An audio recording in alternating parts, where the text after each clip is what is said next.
প্রিয় দেশবাসী, দেশের শিশু, কিশোর কিশোরী, তরুণ তরুণী, ছাত্রছাত্রী, বয়স্ক বৃদ্ধ, পুরুষ মহিলা সবাইকে আমার সালাম জানাচ্ছি। আসসালামু আলাইকুম। বক্তব্যের শুরুতে আমি গভীর শ্রদ্ধা জানাচ্ছি জুলাই আগস্ট মাসে ফ্যাসিবাদের বিরুদ্ধে ছাত্র শ্রমিক জনতার অভ্যুত্থানে নিহত সকল শহীদের প্রতি। আমি আরও স্মরণ করছি তাদের যারা ফ্যাসিবাদী শক্তির প্রাণঘাতী অস্ত্রের সামনে হিমালয়ের মতো দাঁড়িয়ে অন্যায়ের প্রতিবাদ করে মৃত্যুকে আলিঙ্গন করেছে, আহত হয়েছে, পঙ্গুত্ব বরণ করেছে, হারিয়েছে তাদের চোখের দৃষ্টি। সেই সব বীরদের স্মরণ করছি যারা মিথ্যাচার, লুটপাট, স্বৈরতন্ত্রের বিরুদ্ধে এক দফা দাবি নিয়ে দাঁড়িয়েছিল। কৃতজ্ঞতা চিত্তে স্মরণ করছি আপনাদের ভাই বোনদের, আপনাদের সন্তানদের যারা এই বিপ্লবে অংশগ্রহণ করেছিল। প্রিয় দেশবাসী, আমি আগেও জানিয়েছি, আবারও জানাচ্ছি, গণ অভ্যুত্থানে সকল শহীদের পরিবারকে পুনর্বাসন করা হবে। সকল আহত শিক্ষার্থী, শ্রমিক জনতার চিকিৎসার সম্পূর্ণ ব্যয় সরকার বহন করবে।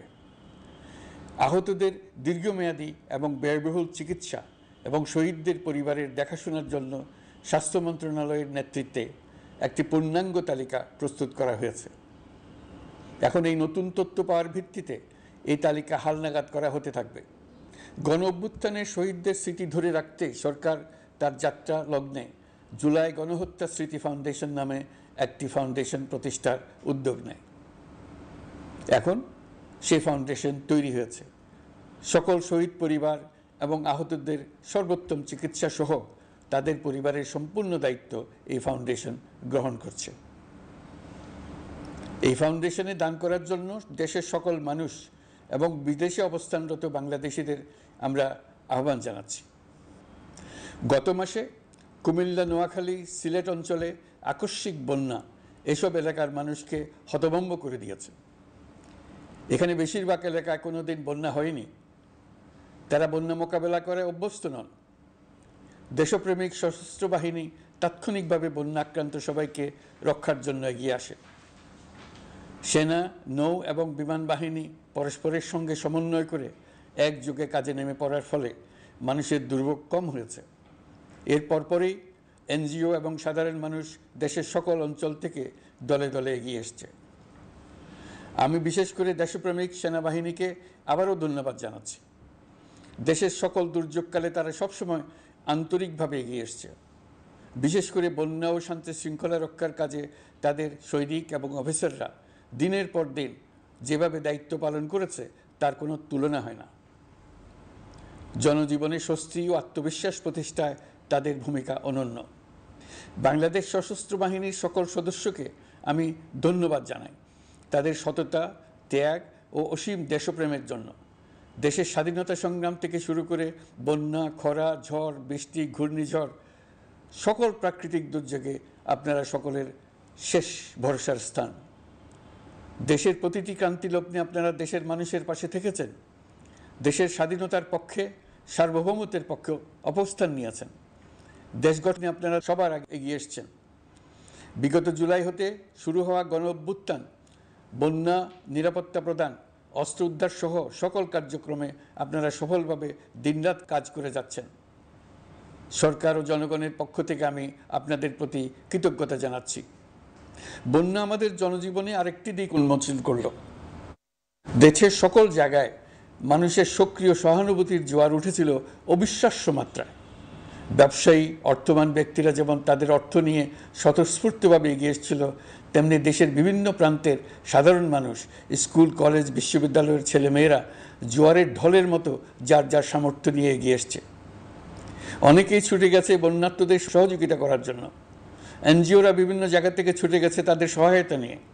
তাদের কাজে অনুপ্রাণিত হয়ে আমি এনজিও নেতাদের সঙ্গে বৈঠক করেছি কিভাবে সরকার তাদের কাজের সঙ্গে সরকারের উদ্যোগকে সমন্বিত করতে পারে, সেটার কাঠামো তৈরি করে দেওয়ার জন্য।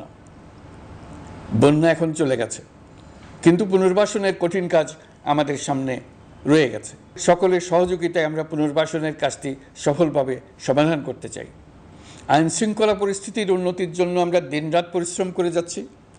যে সমস্ত ভাই বোনেরা তাদের গত 16 বছরের বেদনা জানিয়ে তার প্রতিকার পাওয়ার জন্য আমার অফিস এবং সচিবালয়ের অফিসসমূহের সামনে প্রতিদিন ঘেরাও কর্মসূচি দিয়ে আমাদের কাজকর্ম ব্যাহত করছিলেন, তারা আমার আহ্বানে সাড়া দিয়ে ঘেরাও কর্মসূচির থেকে বিরত হয়েছেন বটে, তবে অন্যত্র আবার তারা তাদের কর্মসূচি দিয়ে যাতায়াতে ব্যাঘাত সৃষ্টি করছেন।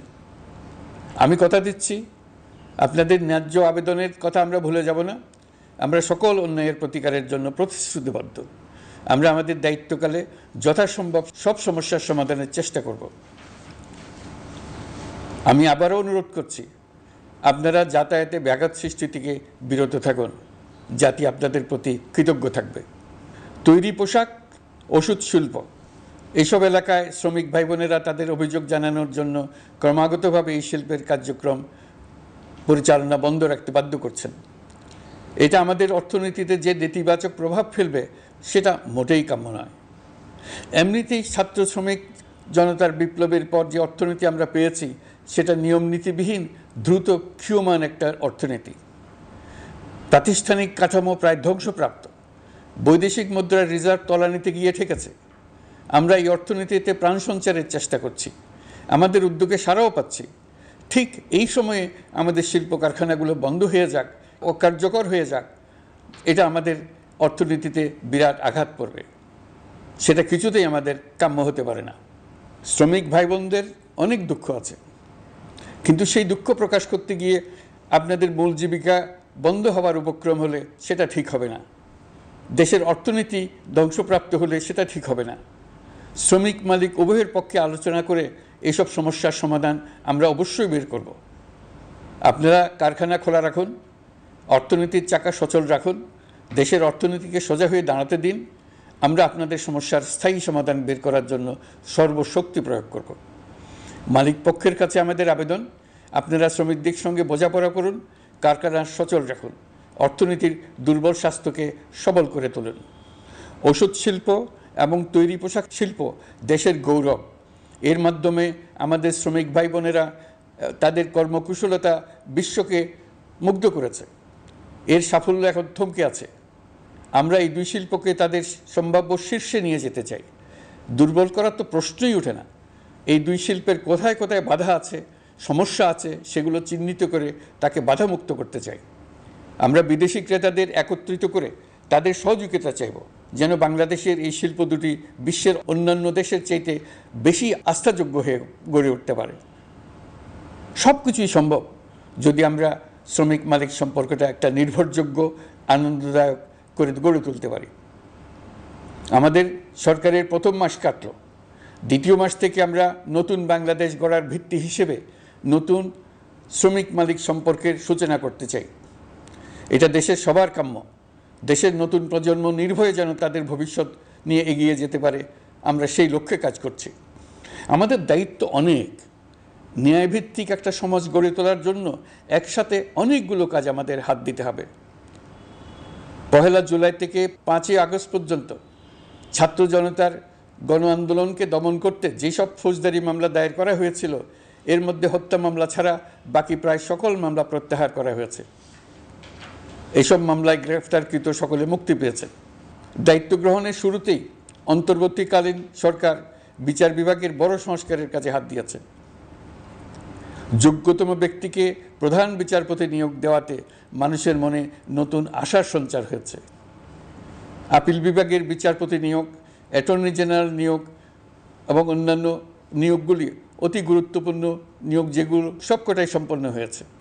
সন্ত্রাস দমন আইন ও ডিজিটাল সাইবার নিরাপত্তা আইনে দায়েরকৃত মিথ্যা হয়রানিমূলক মামলাগুলো প্রত্যাহার করা হচ্ছে। সাইবার নিরাপত্তা আইন সহ বাংলাদেশে বিদ্যমান সকল কালো আইনের তালিকা করা হয়েছে। অতি সত্বর এই সকল কালো আইন বাতিল ও প্রযোজ্য ক্ষেত্রে সংশোধন করা হবে। সাংবাদিক সাগর রনি হত্যাকাণ্ড সহ বহুল আলোচিত 5টি হত্যাকাণ্ডের তদন্ত ও বিচার অগ্রাধিকার ভিত্তিতে ও দ্রুততম সময়ে নিষ্পত্তির জন্য সহায়তা প্রদান করা হচ্ছে। সম্প্রতি আমরা বলপূর্বক গুম থেকে সকল ব্যক্তির সুরক্ষার জন্য আন্তর্জাতিক কনভেনশনের সনদে স্বাক্ষর করেছি। ফলে স্বৈরাচার দ্বারা প্রতিষ্ঠিত গুম সংস্কৃতির সমাপ্তি ঘটানোর জন্য আন্তর্জাতিকভাবে আমরা প্রতিজ্ঞাবদ্ধ হলাম। এছাড়া আমরা ফ্যাসিবাদ শাসনের 15 বছরে গুমের প্রতিটি ঘটনা তদন্ত করার জন্য পৃথক একটা কমিশন গঠন করছি। যেসব পরিবার তাদের নিখোঁজ পিতা, স্বামী, পুত্র এবং ভাইদের পাওয়ার জন্য বছরের পর বছর যন্ত্রণার সাথে অপেক্ষা করছেন, আমরা আপনাদের বেদনায় সমব্যথী। আয়নাঘরগুলো বন্ধ করে দেওয়া হয়েছে এবং সেই সাথে বের হয়ে আসছে ফ্যাসিস্ট হাসিনা সরকারের গুমের শিকার ভাই বোনদের কষ্ট ও যন্ত্রণা গাথা। আমাদের তরুণ প্রজন্মের ভবিষ্যৎ যেন উজ্জ্বল হয়, সেটা নিশ্চিত করতে শিক্ষা ব্যবস্থার দিকে আমাদের পূর্ণ নজর রয়েছে। ইতোমধ্যে প্রথম শ্রেণী থেকে দ্বাদশ শ্রেণী পর্যন্ত বর্তমানের ত্রুটিপূর্ণ শিক্ষাক্রম পরিবর্তন করা হয়েছে। বই সংশোধন ও পরিমার্জনের কাজ শেষ পর্যায়ে আছে। এই সংস্কারের কাজ অব্যাহত থাকবে। বিশ্ববিদ্যালয়সমূহের উচ্চ প্রশাসনিক পদগুলো পূরণ করে শিক্ষা কার্যক্রম স্বাভাবিক করার কাজ দ্রুত গতিতে এগিয়ে চলেছে। বেসরকারি শিক্ষা প্রতিষ্ঠানগুলোর পরিচালনা বোর্ডে দখলদারিত্বের রাজনীতি বন্ধ করার ব্যবস্থাও নেওয়া হয়েছে। আপনারা নিশ্চয় লক্ষ্য করেছেন, আমাদের প্রথম মাসে দেশের প্রায় সকল বিশ্ববিদ্যালয়ের উপাচার্য এবং উপাচার্য মহোদয়গণ পদত্যাগ করেছেন। উচ্চশিক্ষার ক্ষেত্রে এটা বিরাট শূন্যতার সৃষ্টি করেছে। প্রথম মাসে আমরা ক্রমাগতভাবে প্রতিটি বিশ্ববিদ্যালয়ে সবার কাছে গ্রহণযোগ্য এমন উপাচার্য এবং উপাচার্য নিয়োগ দেওয়ার কাজ শুরু করেছে। এর ফলে সকল সরকারি এবং বেসরকারি বিশ্ববিদ্যালয়গুলোতে নতুন উদ্যমে কাজ শুরু করার পরিবেশ সৃষ্টি হয়েছে। সংবাদ মাধ্যম ও মত প্রকাশের পূর্ণ স্বাধীনতা ইতিমধ্যে নিশ্চিত করা হয়েছে। আমরা সবাইকে বলে দিয়েছি, আপনারা মন খুলে আমাদের সমালোচনা করুন, আমরা সবার মতামতের প্রতি শ্রদ্ধাশীল। মিডিয়া যাতে কোনো রকম বাধা বিপত্তি ছাড়া নির্বিঘ্নে তাদের কাজ করতে পারে, সেজন্য একটা মিডিয়া কমিশন গঠন করা সরকারের সক্রিয় বিবেচনাধীন। আরও যেসব কমিশন সরকার সহ অন্য সবাইকে জবাবদিহিতার আওতায় আনতে পারে, আমরা তাদের পুনর্গঠন ও সংস্কারের উদ্যোগ নিয়েছি, যাতে তারা আরও শক্তিশালী হয়, জনকল্যাণে কাজ করে। দায়িত্ব গ্রহণের পর বিভিন্ন দেশের সরকার প্রধান টেলিফোনে এবং শুভেচ্ছা বার্তা পাঠিয়ে আমাকে অভিনন্দন জানিয়েছেন। বিভিন্ন দেশের রাষ্ট্রদূত এবং হাই কমিশনারবৃন্দ আমার সাথে সাক্ষাৎ করে দ্বিপাক্ষিক সহযোগিতা বৃদ্ধির আশ্বাস দিয়েছেন।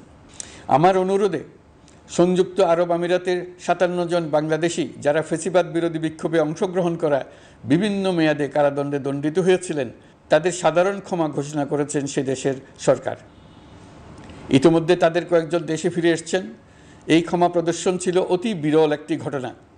এই জন্য আমি সংযুক্ত আরব আমিরাতের রাষ্ট্রপতি শেখ মোহাম্মদ বিন জায়েদ আল নাহিয়ানকে ধন্যবাদ ও কৃতজ্ঞতা জানিয়েছি আপনাদের সবার পক্ষ থেকে। যে সমস্ত সরকার প্রধানের সঙ্গে আমার টেলিফোনে যোগাযোগ হয়েছে, তাদের মধ্যে রয়েছেন ভারতের প্রধানমন্ত্রী নরেন্দ্র মোদী, পাকিস্তানের প্রধানমন্ত্রী শাহবাজ শরীফ। আমরা ভারত এবং অন্যান্য প্রতিবেশী রাষ্ট্রসমূহের সঙ্গে সুসম্পর্ক চাই, তবে সেই সম্পর্ক হতে হবে ন্যায্যতা এবং সমতার ভিত্তিতে। ভারতের সাথে আমরা ইতিমধ্যে বন্যা মোকাবেলায় উচ্চ পর্যায়ে দ্বিপাক্ষিক সহযোগিতার আলোচনা শুরু করেছি। দক্ষিণ এশিয়ায় আঞ্চলিক সহযোগিতা বৃদ্ধির লক্ষ্যে আমি সার্ক রাষ্ট্রগোষ্ঠী পুনর্জীবিত করার উদ্যোগ নিয়েছি। আমরা চাই আমাদের দেশ যেন একটি গণতান্ত্রিক দেশ হিসেবে বিশ্বের কাছে সম্মানের সাথে পরিচিত হয়। দেশের পরিকল্পনা যেন দেশের মানুষ কেন্দ্রিক হয়, কোনো নেতা বা দল কেন্দ্রিক না হয়।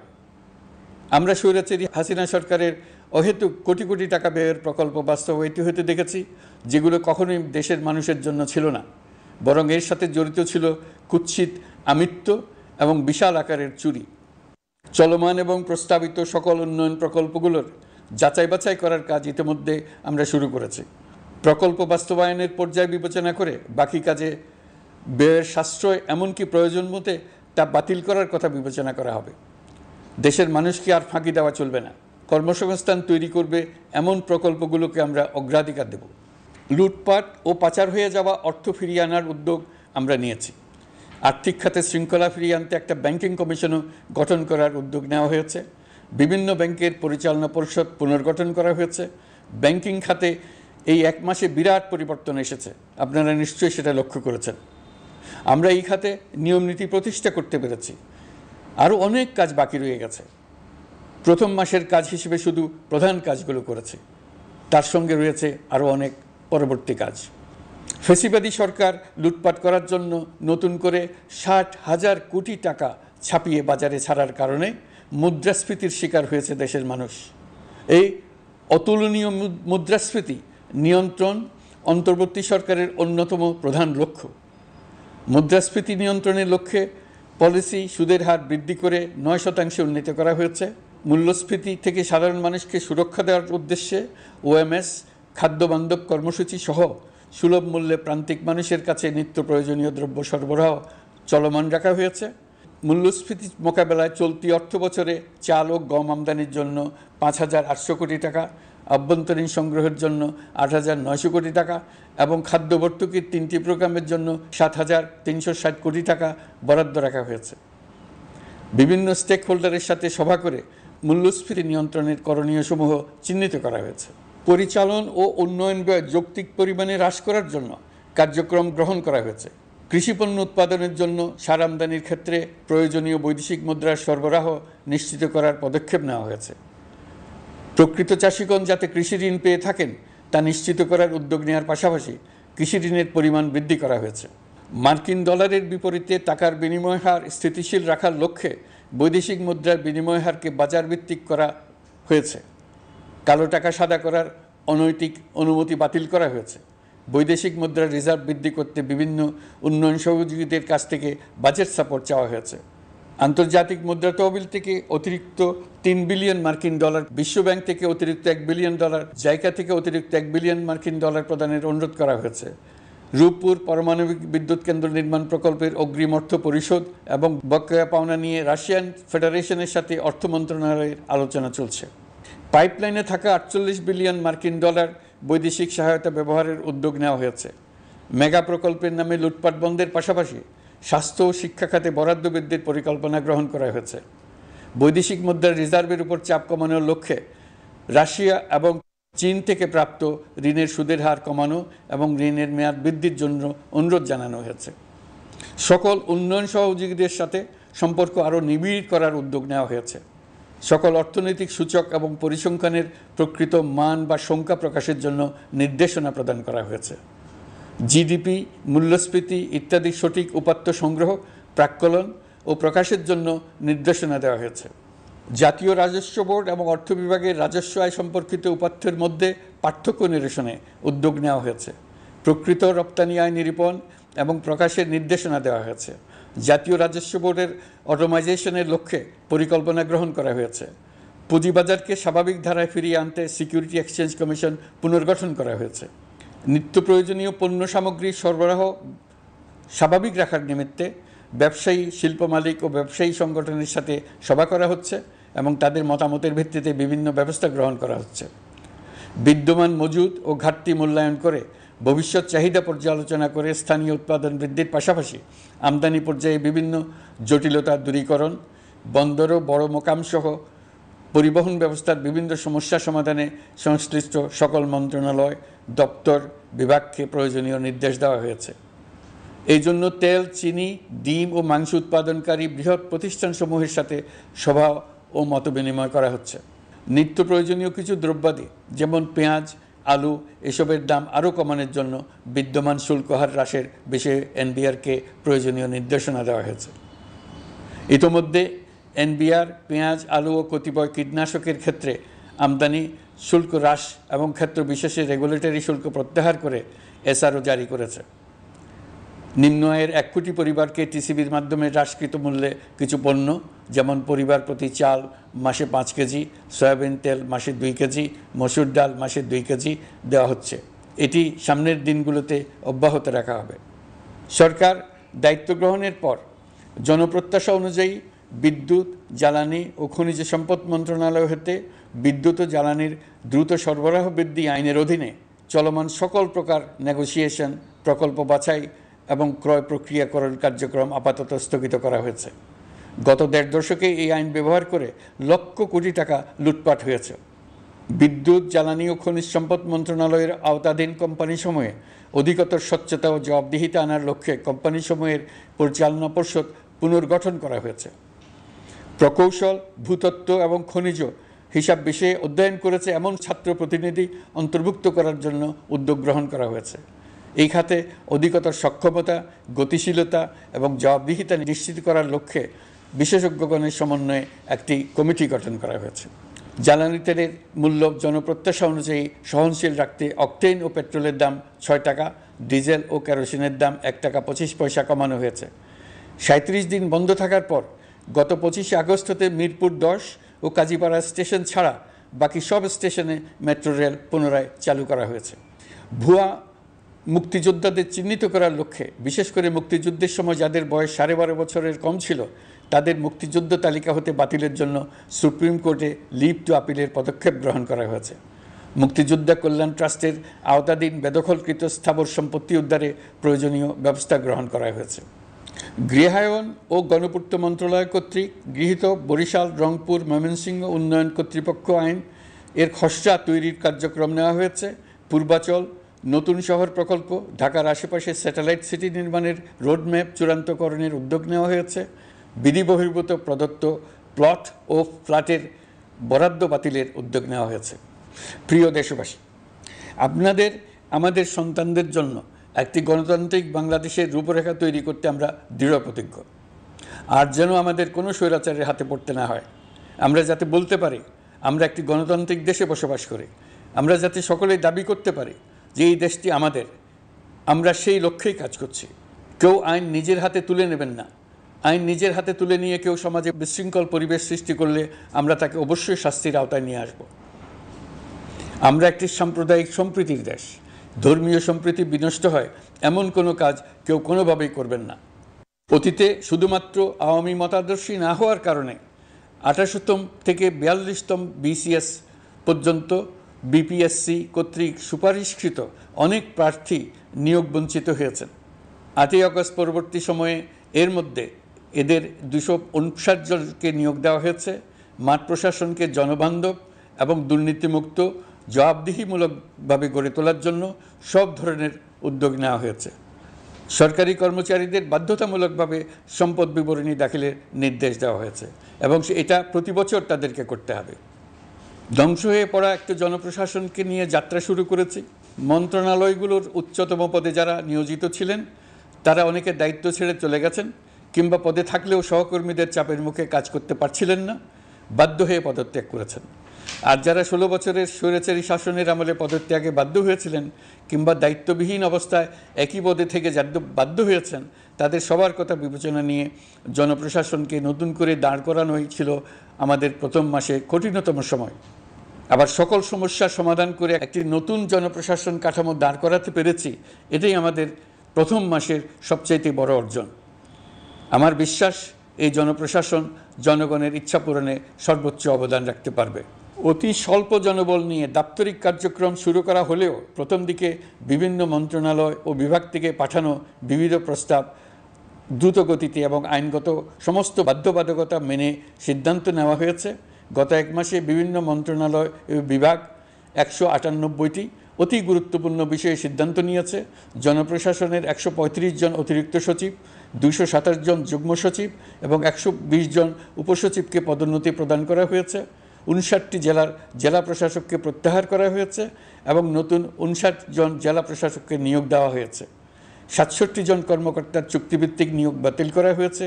10 জন যুগ্ম সচিব, 8 জন অতিরিক্ত সচিব, 6 জন সচিবকে ওএসডি করা হয়েছে। বাংলাদেশ পুলিশের 80 জন ডিআইজি, 30 জন পুলিশ সুপার সহ 110 জনকে পদোন্নতি প্রদান করা হয়েছে। 1 জন ডিআইজি, 1 জন এডিশনাল ডিআইজি, 4 জন পুলিশ সুপারকে চাকরিতে পুনর্বহাল করা হয়েছে।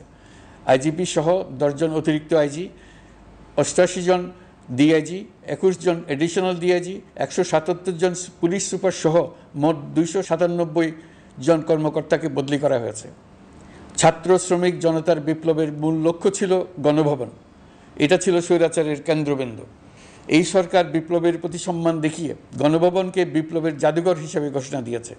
ছাত্র জনতার ক্ষোভকে স্থায়ীভাবে তুলে ধরার জন্য গণভবনের আর কোনো সংস্কার করা হবে না। ছাত্র জনতার ক্ষোভের মুখে তা যে অবস্থায় দাঁড়িয়েছিল সেই অবস্থায় তাকে রাখা হবে। যেসব মূল্যবান সামগ্রী জনতা নিয়ে গিয়েছিল সেগুলো অনেক ফেরত দিয়ে গেছেন। যারা নিয়ে গিয়েছেন তারা নিজেরাই ফেরত দিয়ে গেছেন। তাদের আমরা দেশবাসীর পক্ষ থেকে ধন্যবাদ জানাচ্ছি। আরও কিছু জিনিস পাওয়া যায়নি। যারা নিয়ে গেছেন তাদের কাছে আমাদের অনুরোধ থাকবে তারা যেন এইসব সামগ্রী ফেরত দিয়ে যান। আমরা উল্লেখ করব এইসব বিক্ষুব্ধ জনতা নিয়ে গিয়েছিল, কিন্তু বিজয়ের পর তারা আবার জাদুঘরে প্রতি সম্মান দেখিয়ে এগুলো ফেরত দিয়ে গিয়েছেন। আমরা নতুন বাংলাদেশকে একটা পরিবেশ বান্ধব এবং জীববৈচিত্র্যময় দেশ হিসেবে গড়ে তোলার উদ্যোগ নিয়েছি। এটি তরুণদের আকাঙ্ক্ষা, আমাদের সবারই আকাঙ্ক্ষা। সেই লক্ষ্যে আমি প্রথমেই একটি ক্ষুদ্র পদক্ষেপ নিয়েছি। আমার বাসভবন এবং সমগ্র সচিবালয়ে প্লাস্টিকের পানির বোতল ব্যবহার নিষিদ্ধ করেছি। ইতিমধ্যে সুপার শপগুলোতে পলিথিনের শপিং ব্যাগ ব্যবহার বন্ধ করার উদ্যোগ নেওয়া হয়েছে। গত কয়েক দশকে যে পরিমাণ নদী দূষণ হয়েছে, আমরা তা বন্ধ করার উদ্যোগ নিয়েছি। আমরা সংস্কার চাই। আমাদের একান্ত অনুরোধ, আমাদের উপর যে সংস্কারের গুরু দায়িত্ব দিয়েছেন, সেই দায়িত্ব দিয়ে আপনারা দর্শকের গ্যালারিতে চলে যাবেন না। আপনারা আমাদের সঙ্গে থাকুন, আমরা একসঙ্গে সংস্কার করব। এটা আমাদের সবার দায়িত্ব। আপনারা নিজ নিজ জগতে সংস্কার আনুন। একটা জাতির সংস্কার শুধু সরকারের সংস্কার হলে হয় না। আপনি ব্যবসায়ী হলে আপনার ব্যবসায় সংস্কার আনুন। ব্যবসায়ী গোষ্ঠীরা তাদের নিজ নিজ সমিতির মাধ্যমে সংস্কার আনুন। সমিতিতে সংস্কার আনুন। নতুন করে সমিতি গঠনতন্ত্র সংশোধন করুন। আপনি শ্রমিক হলে আপনার ক্ষেত্রে আপনি সংস্কার করুন। আপনি রাজনৈতিক নেতাকর্মী হলে আপনার ক্ষেত্রে সংস্কার করুন। আপনি প্রতিষ্ঠান প্রধান হলে আপনার প্রতিষ্ঠানে সংস্কার আনুন। আমি এটাকে সুযোগ হিসেবে গ্রহণ করার জন্য সবাইকে আহ্বান জানাচ্ছি। এই সংস্কারের মাধ্যমে আমরা জাতি হিসেবে নতুনভাবে যাত্রা শুরু করতে চাই। আমাদের এই যাত্রা আমাদেরকে পৃথিবীর একটা সম্মানিত জাতি হিসেবে প্রতিষ্ঠিত করুক, এটাই আমাদের সবার কাম্য, এটাই আমাদের সবার লক্ষ্য। গত এক মাসে আমি বেশ কিছু রাজনৈতিক দলের সঙ্গে পৃথকভাবে বসছি, তাদের সঙ্গে মতামত বিনিময় করেছি। তারা আমাদের উৎসাহিত করেছেন, ছাত্র শ্রমিক জনতার বিপ্লবের লক্ষ্যের প্রতি সমর্থন জানিয়েছেন, সংস্কারের কাজে পূর্ণ সহযোগিতার দেওয়ার আশ্বাস দিয়েছেন। আমি দেশের বিশিষ্ট সম্পাদক বৃন্দের সঙ্গে মত বিনিময় করেছি, তারাও সংস্কারের কাজে পূর্ণ সহযোগিতা দেওয়ার আশ্বাস দিয়েছেন। তারা বিভিন্ন বিষয়ে মূল্যবান পরামর্শ দিয়েছেন। সবার পরামর্শ নিয়ে এখন আমাদের অগ্রসর হওয়ার পালা। আমি বিশিষ্ট ব্যবসায়ীদের সঙ্গে বৈঠক করেছি, তাদের কাছে আমাদের সরকারের লক্ষ্যগুলো ব্যাখ্যা করেছি, তারাও আমাদের লক্ষ্যের সঙ্গে একমত প্রকাশ করেছেন। আপনারা জানেন, ছাত্র শ্রমিক জনতার ঐতিহাসিক জুলাই গণ অভ্যুত্থানের মুখে এবং হাজারো মানুষের আত্মদানের বিনিময়ে বাংলাদেশে ফ্যাসিস্ট সরকারের পতন হয়েছে। এই গণ অভ্যুত্থানের বার্তা ও আকাঙ্ক্ষা বাস্তবায়নের জন্য একটি অভূতপূর্ব সময় ও সুযোগ আমরা এর মধ্য দিয়ে অর্জন করেছি। এর বাস্তবায়ন তথা বাংলাদেশের ফ্যাসিজম বা স্বৈরতান্ত্রিক শাসন পুনরাবৃত্তির আশঙ্কা রোধ এবং জনমালিকানা ভিত্তিক কল্যাণমুখী জনস্বার্থে নিবেদিত একটি রাষ্ট্র ব্যবস্থা প্রবর্তনের লক্ষ্যে কিছু জাতীয় ভিত্তিক সংস্কার সম্পন্ন করা জরুরি হয়ে পড়েছে।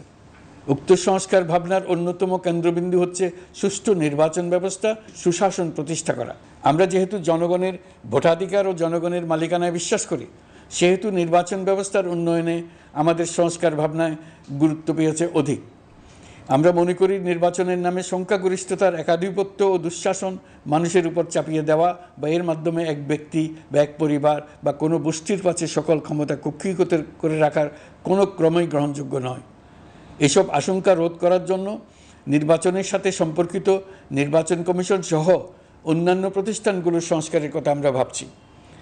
নির্বাচন ব্যবস্থার সাথে সম্পর্কিত প্রতিষ্ঠান হিসেবে পুলিশ প্রশাসন, জনপ্রশাসন, বিচার প্রশাসন, দুর্নীতি দমন কমিশন এই 4টি প্রতিষ্ঠানের সংস্কার করা সুষ্ঠু ও অবাধ নির্বাচনের জন্য অপরিহার্য।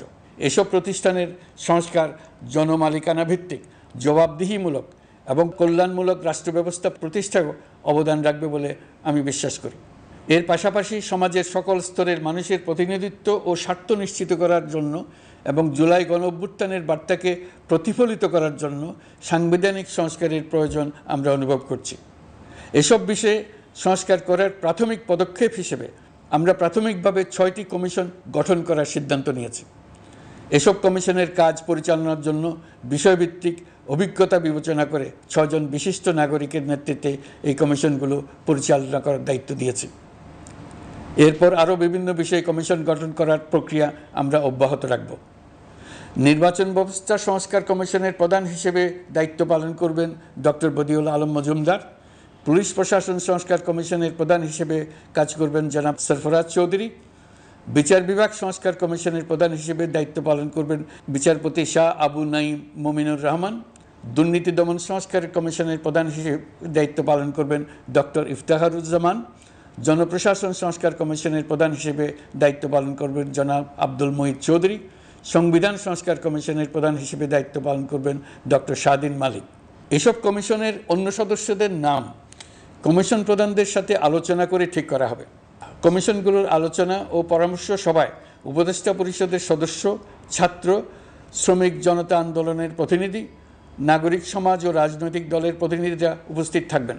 পূর্ণাঙ্গভাবে গঠিত হওয়ার পর কমিশন আনুষ্ঠানিকভাবে তাদের কাজ আগামী 1 অক্টোবর থেকে শুরু করতে পারবে বলে আমি আশা করছি এবং এটি পরবর্তী 3 মাসের মধ্যে সম্পন্ন হবে বলে আমরা ধারণা করছি। কমিশনের রিপোর্টের ভিত্তিতে সরকার পরবর্তী পর্যায়ে প্রধান রাজনৈতিক দলগুলোর সাথে পরামর্শ সভার আয়োজন করবে। চূড়ান্ত পর্যায়ে ছাত্র সমাজ, নাগরিক সমাজ, রাজনৈতিক দলের প্রতিনিধি, সরকারের প্রতিনিধি নিয়ে ব্যাপক ভিত্তিক 3 থেকে 7 দিন ব্যাপী একটি পরামর্শ সভার ভিত্তিতে সংস্কার ভাবনার রূপরেখা চূড়ান্ত করা হবে। এতে এই রূপরেখা কীভাবে বাস্তবায়ন হবে তার একটি ধারণাও দেওয়া হবে। এই আয়োজন জুলাই গণ অভ্যুত্থানের বার্তা বাস্তবায়ন ও রাষ্ট্র পুনর্নির্মাণ তাগিদের ঐক্যবন্ধনে গোটা জাতিকে শক্তিশালী ও আশাবাদী করে তুলবে বলে আমাদের বিশ্বাস। প্রিয় দেশবাসী, আমাদের সামনে অনেক কাজ, সবাই মিলে একই লক্ষ্যে আমরা অগ্রসর হতে চাই। আমাদের মধ্যে, বিশেষ করে আমাদের নতুন প্রজন্মের মধ্যে যে সুপ্ত প্রতিভা লুকিয়ে আছে সেটা যেন বিনা বাধায় রাষ্ট্রের এবং সমাজের সহযোগিতায় প্রকাশ করতে পারি, সেই সুযোগের কাঠামো তৈরি করতে চাই। সকলে মিলে আমাদের পরিবারের প্রতিটি সদস্যকে, সে ঝাড়ুদার হোক, ছাত্র হোক, শিক্ষক হোক, যে কোনো ধর্মের হোক, সবার সমান অধিকার নিশ্চিত করতে চাই। এই হলো আমাদের সংস্কারের মূল লক্ষ্য। আসুন ছাত্র শ্রমিক জনতার এই বিপ্লবের লক্ষ্যকে আমরা দ্রুত বাস্তবায়ন করি। আমাদের প্রথম মাসে আমরা যেই গতিতে, যে উদ্যম নিয়ে কাজ এগিয়ে নিয়ে যাওয়ার কথা চিন্তা করেছিলাম সেটা হয়তো করতে পারিনি বাস্তব অবস্থার পরিপ্রেক্ষিতে। দেশের আইনশৃঙ্খলা পরিস্থিতি স্বাভাবিক রাখা গেলে আশা করি আমরা আমাদের গতি অনেক বাড়াতে পারব। এই জন্য দেশের সকল মানুষের কাছে, শিক্ষক, ছাত্রছাত্রী, কৃষক, শ্রমিক, পেশাজীবী, বড় ব্যবসায়ী, ক্ষুদ্র ব্যবসায়ী, দিনমজুর, গৃহিণী, সকলের সহযোগিতা চেয়েছি। আমাদের কাজ বড় কঠিন, কিন্তু জাতি হিসেবে এবার ব্যর্থ হওয়ার কোনো অবকাশ আমাদের নেই। আমাদেরকে সফল হতেই হবে। এই সাফল্য আপনাদের কারণেই আসবে, আপনার সহযোগিতার কারণেই আসবে। আমাদের কাজ হবে আপনার আমার স্বপ্নকে বাস্তবে রূপায়িত করা। এখন আমরা আমাদের 2য় মাস শুরু করছি। আমাদের 2য় মাসে যেন আপনাদের মনে দৃঢ় আস্থা সৃষ্টি করতে পারি, সেই চেষ্টা করে যাব। ধৈর্য ধরুন, এই কথাটি আমি মোটেই আপনাদের বলবো না। আমরা সবাই অধৈর্য হয়ে পড়েছি। এত সব কাজ কখন যে শেষ হবে এটা চিন্তা করে আমরা অধৈর্য হব, কেন হব না? কিন্তু সঠিকভাবে কাজ করব, কাজে কোনো অধৈর্যের চিহ্ন রাখব না। প্রিয় দেশবাসী, দেশের শিশু, কিশোর কিশোরী, তরুণ তরুণী, ছাত্রছাত্রী, বয়স্ক, বৃদ্ধ, পুরুষ, মহিলা, সবাইকে আবারও আমার সালাম জানাচ্ছি। আসসালামু আলাইকুম। আপনাদের সবাইকে ধন্যবাদ জানাচ্ছি। মহান আল্লাহ আমাদের সকলের সহায় হোক।